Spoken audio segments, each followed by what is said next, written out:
Welcome to Love's Tender Flame, Tales of Romance. I'm Mardell reading Emily Fox-Seton by Frances Hodgson Burnett.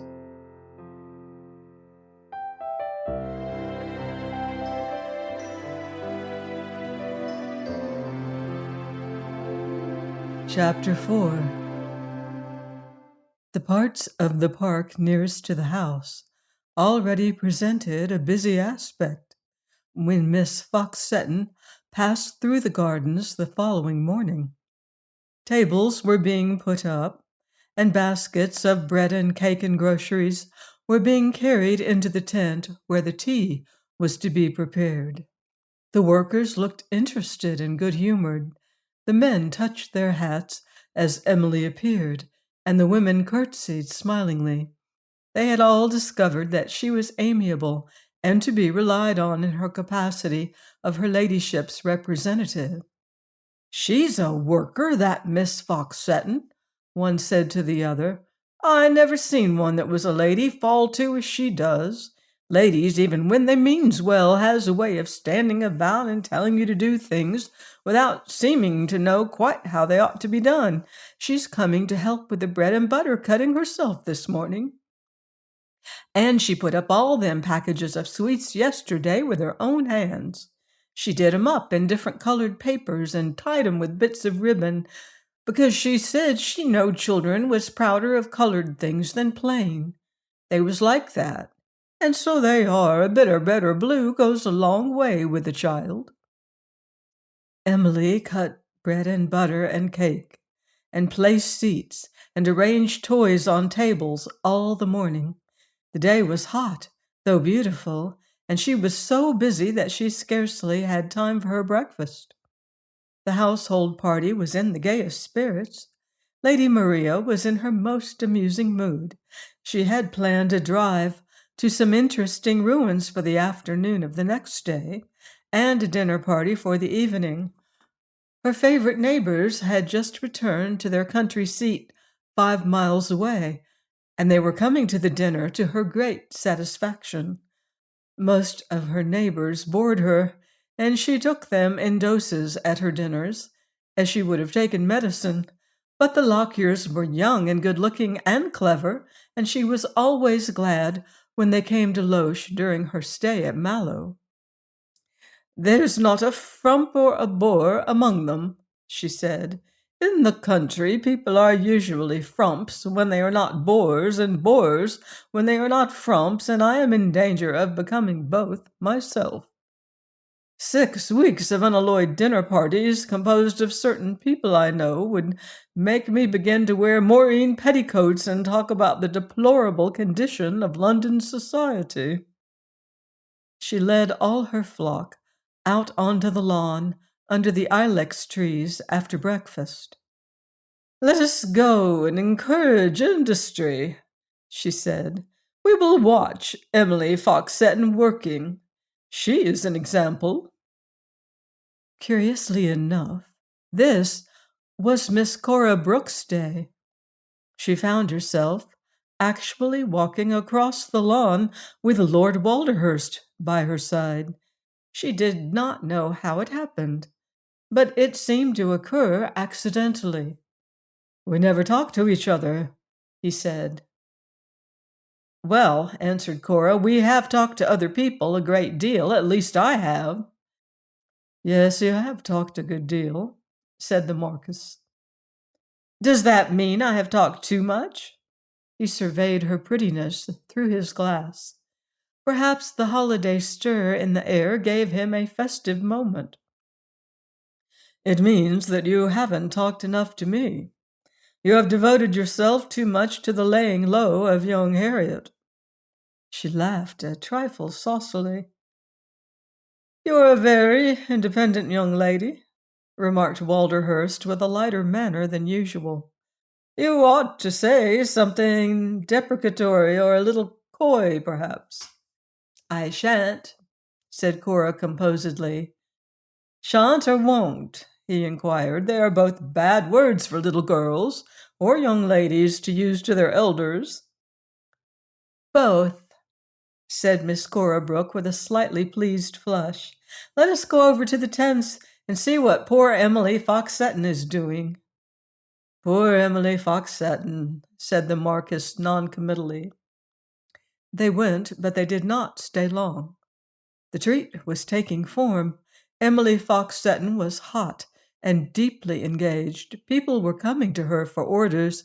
She had 1,000 things to do, and to superintend the doing of. The prizes for the races and the presents for the children must be arranged in order. Things for boys and things for girls, presents for little children and presents for big ones. Nobody must be missed, and no one must be given the wrong thing. It would be dreadful, you know, Emily said to the two when they came into her tent and began to ask questions, if a big boy should get a small wooden horse, or a little baby should be given a cricket bat and ball. Then it would be so disappointing if a tiny girl got a work box and a big one got a doll. One has to get things in order. They look forward to this so, and it's heartbreaking to a child to be disappointed, isn't it? Walderhurst gazed uninspiringly. Who did this for Lady Maria when you were not here? He inquired. Oh, other people, but she says it was tiresome. Then with an illumined smile, she has asked me to Mallow for the next 20 years for the treats. She is so kind. Maria is a kind woman, with what seemed to Emily delightful amiability. She is kind to her treats, and she is kind to Maria Bain. She is kind to me, said Emily. You don't know how I am enjoying this. That woman enjoys everything, Lord Walderhurst said when he walked away with Cora. What a temperament to have! I would give 10,000 a year for it. She has so little, said Cora, that everything seems beautiful to her. One doesn't wonder either. She's very nice. Mother and I quite admire her. We are thinking of inviting her to New York and giving her a real good time. She would enjoy New York. Have you ever been there, Lord Walderhurst? No. You ought to come, really. So many Englishmen come now, and they all seem to like it. Perhaps I will come, said Walderhurst. I have been thinking of it. One is tired of the continent, and one knows India. One doesn't know Fifth Avenue and Central Park and the Rocky Mountains. One might try them, suggested pretty Miss Cora. This certainly was her day. Lord Walderhurst took her and her mother out in his own particular high phaeton before lunch. He was fond of driving, and his own phaeton and horses had come to Mallow with him. He took only his favorites out, and though he bore himself on this occasion with a calm air, the event caused a little smiling flurry on the lawn.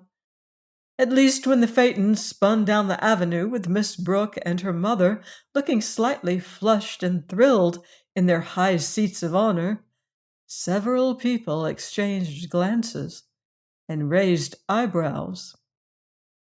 Lady Agatha went to her room and wrote a long letter to Curzon Street. Mrs. Ralph talked about the problem play to young Harriet and a group of others. The afternoon, brilliant and blazing, brought new visitors to assist by their presence at the treat. Lady Maria always had a large house party, and added guests from the neighborhood to make for gaiety. At 2:00, a procession of village children and their friends and parents, headed by the village band, marched up the avenue and passed before the house on their way to their special part of the park. Lady Maria and her guests stood upon the broad steps and welcomed the jocund crowd as it moved by with hospitable bows and nods and backs and wreathed smiles. Everybody was in a delighted good humor. As the villagers gathered in the park, The house party joined them by way of the gardens. A conjurer from London gave an entertainment under a huge tree, and children found white rabbits taken from their pockets and oranges from their caps with squeals of joy and shouts of laughter. Lady Maria's guests walked about and looked on, laughing with the children. The great affair of tea followed the performance. No treat is fairly under way until the children are filled to the brim with tea and buns and cake, principally cake in plummy wedges. Lady Agatha and Mrs. Ralph handed cake along rows of children seated on the grass. Miss Brooke was talking to Lord Walderhurst when the work began. She had poppies in her hat and carried a poppy-colored parasol and sat under a tree looking very alluring. "I ought to go and help to hand cake," she said. "My cousin Maria ought to do it," remarked Lord Walderhurst, "but she will not. Neither shall I. Tell me something about the elevated railroad and 550,000th Street." He had a slightly rude, graceful, languid air, which Cora Brooke found somewhat impressive after all. Emily Fox-Seton handed cake and regulated supplies with cheerful tact and good spirits. When the older people were given their tea, she moved about their tables, attending to every one. She was too heart-whole in her interest in her hospitalities to find time to join Lady Maria and her party at the table under the ilex trees. She ate some bread and butter and drank a cup of tea while she talked to some old women she had made friends with. She was really enjoying herself immensely, though occasionally she was obliged to sit down for a few moments just to rest her tired feet. The children came to her as to an omnipotent and benign being. She knew where the toys were kept and what prizes were to be given for the races. She represented law and order and bestowal. The other ladies walked about in wonderful dresses, smiling and exalted. The gentlemen aided the sports in an amateurish way and made patrician jokes among themselves. But this one lady seemed to be part of the treat itself. She was not so grandly dressed as the others. Her dress was only blue linen with white bands on it, and she had only a sailor hat with a buckle and bow, but she was of her ladyship's world of London people, nevertheless, and they liked her more than they had ever liked a lady before. It was a fine treat, and she seemed to have made it so. There had never been quite such a varied and jovial treat at Mallow before. The afternoon waxed and waned. The children played games and raced and rejoiced until their young limbs began to fail them. The older people sauntered about or sat in groups to talk and listen to the village band. Lady Maria's visitors, having had enough of rural festivities, went back to the gardens in excellent spirits to talk and to watch a game of tennis which had taken form on the court. Emily Fox-Seton's pleasure had not abated, but her color had done so. Her limbs ached, and her still smiling face was pale as she stood under the beech tree, regarding the final ceremonies of the festal day, to preside over which Lady Maria and her party returned from their seats under the ilex trees. The national anthem was sung loudly, and there were 3 tremendous cheers given for her ladyship. They were such joyous and hearty cheers that Emily was stirred almost to emotional tears. At all events, her hazel eyes looked nice and moistly bright. She was an easily moved creature. Lord Walderhurst stood near Lady Maria and looked pleased also. Emily saw him speak to her ladyship and saw Lady Maria smile. Then he stepped forward, with his non-committal air and his monocle glaring calmly in his eye. "Boys and girls, he said in a clear, far-reaching voice. I want you to give 3 of the biggest cheers you are capable of for the lady who has worked to make your treat the success it has been. Her ladyship tells me she has never had such a treat before. 3 cheers for Miss Fox-Seton. Emily gave a gasp and felt a lump rise in her throat. She felt as if she had been, without warning, suddenly changed into a royal personage, and she scarcely knew what to do. The whole treat, juvenile and adult, male and female, burst into 3 cheers, which were roars and bellows. Hats and caps were waved and tossed into the air, and every creature turned toward her as she blushed and bowed in tremulous gratitude and delight. "Oh, Lady Maria! Oh, Lord Walderhurst!" she said when she managed to get to them. "How kind you are to me!"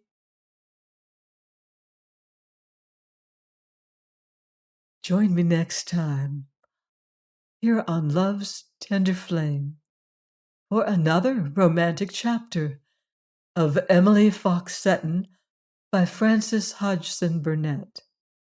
Until then, love deeply and live beautifully.